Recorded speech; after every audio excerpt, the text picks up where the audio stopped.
welcome to another edition of Positive Pages from the Pike. Today is Thursday, February 25th, and we are happy to share the good news from the members of the Church of Christ in Green Hills. First, we'll hear from Kerrigan Carter as she sits down with her dad, John Carter, to discuss his job as a police officer. So today I'm interviewing my dad, and what do you do for your job? I am a police officer with the city of Belmead. What's some good news you're seeing at work? Well, we've actually seen a lot during all the pandemic stuff. We've seen people coming up with really creative ideas to try to help out their neighbors. We've seen people delivering food for their shut-in neighbors. We've seen parents and teachers getting together and coming up with innovative ideas like a drive-by graduation parade that we help with traffic for some of the local schools and everything back earlier in the summer. Just a lot of people trying to come up with ideas to deal with all the craziness that's going on in the world right now. What do you like about being a cop? Well, I like helping other people. I know that sounds kind of cliche, but a lot of police officers get into it because we want to help people. We want to try to be there for them when they're having bad times, whether it's a car crash or something like that. We really want to help them try to solve problems. Thank you. You're welcome. Now, News 2 at 10. We begin tonight with a stunning conclusion to an out-of-state Amber Alert that ends in Nashville. News 2 was there as a 4-year-old girl is reunited with her family hours after her disappearance. Welcome to News 2 at 10. I'm Bob Mueller. And I'm Haley Wilgus. That Amber Alert out of North Carolina turns into a 2-agency pursuit right here in Middle Tennessee. News 2's Valencia Wicker has new video that captured the moments before the little girl was safely returned to her family.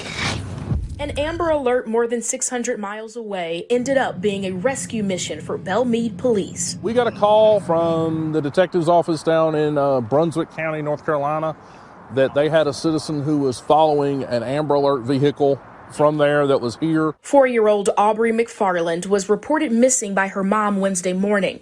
Detectives say she was with her father, Elijah McFarland, who reportedly said he was taking the girl to California. Wednesday, his red PT Cruiser was spotted near the corner of Belmead Boulevard and Harding Pike. Officers from both Belmead and Metro Police responded. Through kind of a fortuitous turn of events, there happened to be a Metro officer from day shift who just finished an extra job that was right there, got behind her. Another Metro officer had just almost gotten home and ended up being in the area. And then we had cars that were close to the area, so it ended up being we had enough people. This dash cam video shows an unmarked police vehicle in front of McFarland. Moments later, a handful of other officers box in the car on each side. Traffic is stopped. The little girl is found and quickly taken into custody. It was a textbook stop. The little girl was taken out of the car. She was happy. She was safe. No injuries or anything. Driver was taken into custody. Elijah McFarland now faces charges of probation violation and tampering with electronic evidence. Little Aubrey was given a stuffed animal by Belmead Police and was happily returned to a family member who lives in town. In Belmead, Valencia Wicker, News 2. Thank you, Kerrigan. That was great. Now get ready for a mouth-watering experience. We've got an easy and delicious dessert option for you in this week's cooking segment. Today we are asking, hey Miss Rita, what's in your oven? Hey Pike Kids, it's Miss Rita, and today I am making apple fritter cinnamon roll bake, and I think it's going to be awesome and very easy. So before we started filming, I took 2 apples. You might get your mom to help you. Peel, core them, and slice them into tiny little pieces. And then I sprinkled 1 tablespoon of brown sugar, 1 teaspoon of water, and 1/2 of a teaspoon of cinnamon. And I popped it in the microwave for 3 minutes. When it came out, I drained off the water, and that's what I have. Now, the next part of this is the yummy part. A can of the cinnamon rolls. So I opened it up. I use Kroger brand, but Pillsbury would be awesome. I cut these pieces up like this. So each piece is cut into about 6 triangles. I'm gonna be honest, I have a pair of kitchen scissors that I use. So you just cut up the pieces of cinnamon roll like this. I buttered the bottom of this baking dish. I spread these out, and guess what? This goes on top of it. Just spread it over the top. Spread it out. Nice and even. Oh my goodness, this is going to be so yummy. Spread it out, and then you need 5 tablespoons of butter and a 1/3 cup of brown sugar. We're going to just stir that together, and guess what? We pour it all over the top of this.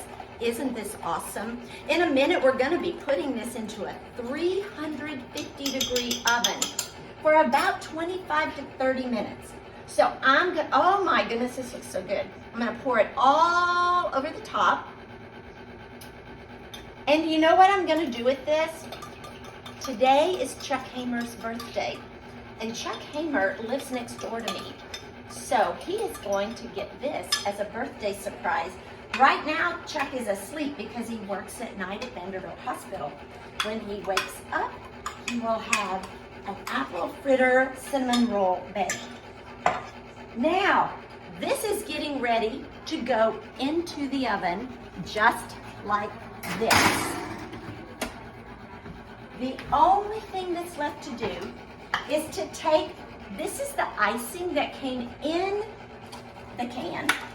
Just squeeze it out. Isn't that cool? Look at that. Ooh, this is fun.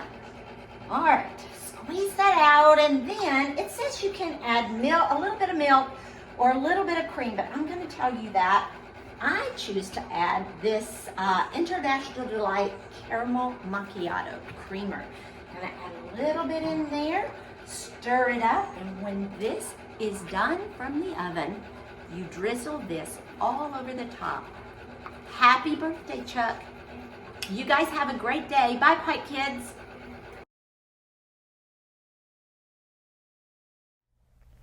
Thank you, Miss Rita. I can't wait to try that. Last summer, we spent much time in prayer for the Murphy family. Megan Murphy is the daughter of Chuck and Amy Hamer. In June 2020, Megan, her husband Patrick, and their son Jackson faced great concern and uncertainty as they welcomed twin girls into the world. Kale Cochran reports on God's answer to those prayers and gives an update to the story. We began praying for babies Maren Grace and Marley Rain Murphy in June 2020 when their mother, Megan, was admitted to the hospital for monitoring. 29 weeks into the pregnancy, about 3 weeks later, on July 14th, one of the babies was showing signs of distress, and a decision was made to deliver. At the time, Megan said, "Both babies are doing well, but we still have a long ways to go." Baby A, who became Marley Rain, stayed in the NICU at St. Thomas Midtown, while baby B, Maren Grace, was transported to Vanderbilt for more specialized care and her first of many surgeries. All this took place during strict COVID regulations, making it difficult for parents Megan and Patrick to manage caring for both babies and their son, Jackson, who was with grandparents, but we continued to pray and God showed his grace and favor, the reason for Maren's middle name, Grace. While at Vanderbilt, Maren Grace had surgeries for abnormalities in her esophagus and had an emergency procedure for gas buildup in her abdomen. The Murphys had a reason to pray when on July 31st, both girls were finally together at Vanderbilt, making life easier to manage. It was also the day doctors were able to successfully close a valve in Maren's heart. Marley Rain made a great progress and was able to go home on September 8th, almost 2 months after her birth. Big brother Jackson met her for the first time and became a great helper. September 9th brought another esophagus surgery for Maren, but she finally recovered well and a specialized MRI showed a perfect liver. Finally, on October 9th, 4 months after the delivery, Mary Grace joins her family at home. Megan said, "There is finally a light at the end of the tunnel. It will be a long road ahead, but it will be so nice to be back at our house after 4 very long months. We would also appreciate your continued thoughts and prayers, as there are what have got us this far. For now, the babies are growing beautifully, and are a testimony to God's answered prayers. Marley's middle name, Rain, is a testimony to beautiful rainbows that God would put in the sky, often during their journey to remind them of His promises and presence. We are thankful to have been a witness to it all and continue to pray for the Murphy family." Hi. Hello. Oh. Oh.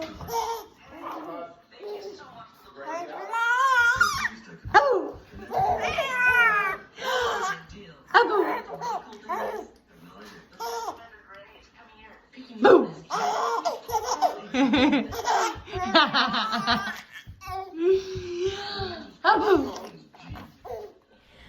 We are so thankful and wish them all the best. That brings us to the end of today's good news. I am Zelda Sturgeon signing off for Positive Pages from the Pike. Thanks for joining us. See you next time.